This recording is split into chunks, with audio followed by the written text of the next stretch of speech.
Shalom, salam kasih sehat, sehati. Saya Pendeta Markus Dosa Perunggayan, mantan tim gembala GPI Kasih Persaudaraan Toraja. Cikal bakal pelayanan dan berdirinya GPI Kasih Persaudaraan seperti berikut.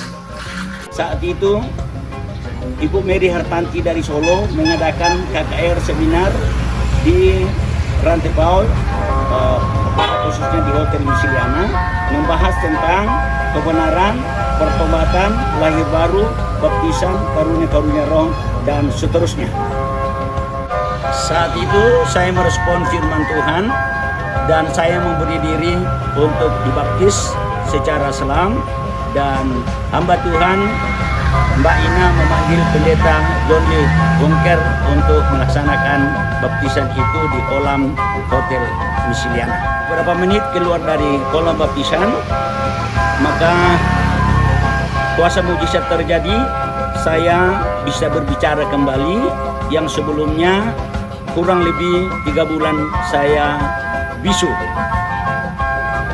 Besoknya Ambe Benyamin Tangkesalu mengutus saya dengan Pak John Panding ke Makassar untuk bersaksi di persekutuan kasih persaudaraan yang diadakan di Mandai.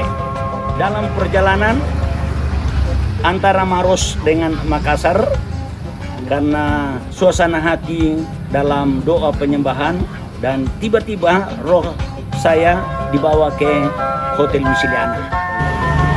Itu berlangsung beberapa kali, sehingga setelah selesai acara di Makassar, kami langsung pulang, dan pagi itu saya langsung mencari Ambe Tangkesalu di kantor hotel, dan saat itu saya sampaikan apa yang terjadi, penglihatan itu, dan Ambe Tangkesalu begitu kaget dan berkata, "Apa mau?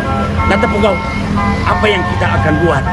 Pada saat itu kita bergumul dan akhirnya mengambil semacam dorongan di hati untuk mengadakan konseling pribadi kepada tiap-tiap karyawan dan keluarga besar Misiliana. Namun setelah selesai pelayanan konseling, kita tidak tahu apa selanjutnya yang akan terjadi. Semakin ada semacam tanda tanya, karena dalam penglihatan darah yang muncrat itu bermakna yang pertama akan ada pemulihan kalau tidak murka. Sehingga pada saat itu terus kita berdoa minta petunjuk Tuhan, dan puji Tuhan beberapa hari kemudian mendapat surat permohonan dari Om Silas Bela dari Bandung untuk mengadakan KKR pemulihan di Toraja yang dipusatkan di Hotel Misiliana dan di beberapa titik yang kami akan persiapkan.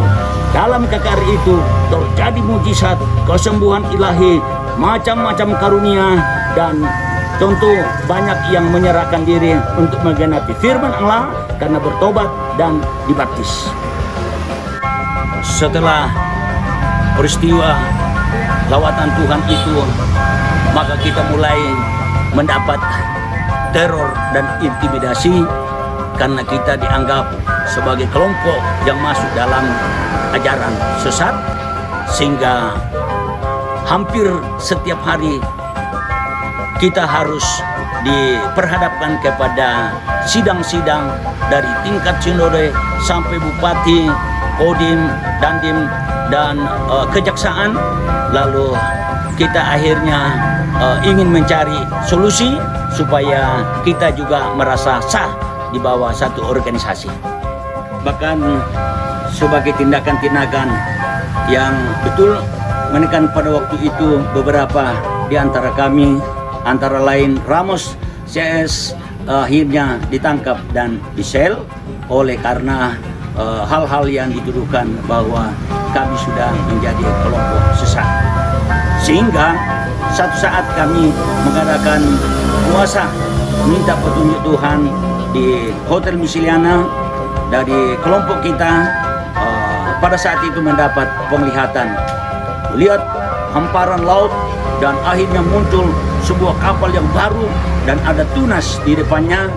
semakin menuju ke kami, dan terakhir tunas itu berubah menjadi salib, dan saya kaget, dan akhirnya penglihatan itu saya bagikan kepada teman-teman apakah ada yang mendapat pengertian.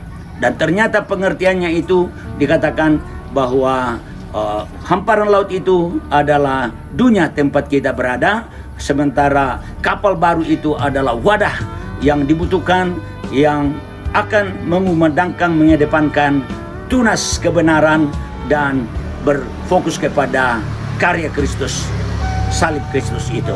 Sesaat kemudian, saat kami istirahat dalam doa puasa itu, tiba-tiba Om Ulia bersama Ibu datang karena mereka juga puasa di rumah, dan memberi konfirmasi bahwa mereka juga mendapat pernyataan yang sama maknanya, bahwa kita membutuhkan wadah yang akan kita bernaung untuk kelanjutan daripada pembinaan kerohanian kita. Sehingga pada saat itu Ambe Tangkesalu dengan cekatan mengumpulkan beberapa buku tata gereja, anggaran dasar, gereja Pantekosta, gereja Injili, mempelajari, dan ternyata dirasa cocok sesuai dengan tuntunan hati nurani oleh kuasa Roh Kudus untuk menerima tata gereja GBI itu. Lalu kami mencari kepada siapa kita akan mendapat penjelasan, sehingga satu saat kami berangkat ke Nanggala untuk bertemu dengan Pendeta Thomas Tandialo untuk memberikan arahan, sehingga kami bisa berlanjut berangkat ke Jakarta untuk bertemu dengan Ketua Sinode, yaitu Bapak H.L. Senduk. Dan hari Jumat itu kami berangkat 5 orang, Ambe, saya, Pendeta Payungallo, John Pandin dengan Mbak Ina, lalu berjumpa di sana, ketemu dengan Pak Immanuel Pakan dengan Insinyur Tambing untuk menerima surat penggabungan dari H.L. Senduk sebagai Ketua Sinode. Dan hari Sabtunya saya pulang, dan Minggunya sampai di Toraja menyampaikan kepada seluruh jemaat atau persekutuan yang pada saat itu beribadah di lantai 3 kantor BRI di Toraja, sehingga mereka dengan girang dan bersukacita atas peresmian kita itu. Namun setelah itu kita pun tetap mendapat intimidasi, teror, karena kita belum punya tempat ibadah. Puji Tuhan, kita dapat informasi bahwa penginapan atau hotel Nanggala dijual, dan pada saat itu kita mendapat korting 25 juta, sehingga selebihnya tinggal itu yang kita bayar 250, dan berlanjut pembangunan berjalan sampai 27 bulan kelar selesai, sehingga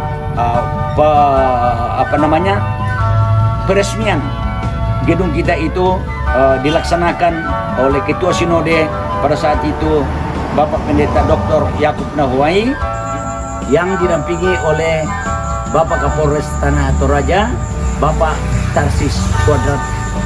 Dan pada saat itu pergumulan untuk tanggung jawab pelayanan, maka kami dapat dorongan untuk mengembangkan pelayanan kasih persaudaraan ke Mamuju.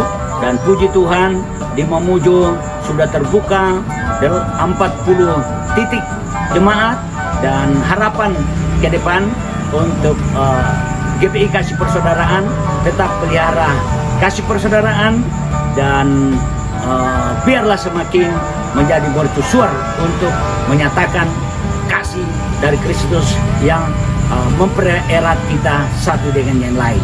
Terima kasih, Tuhan memberkati. Shalom.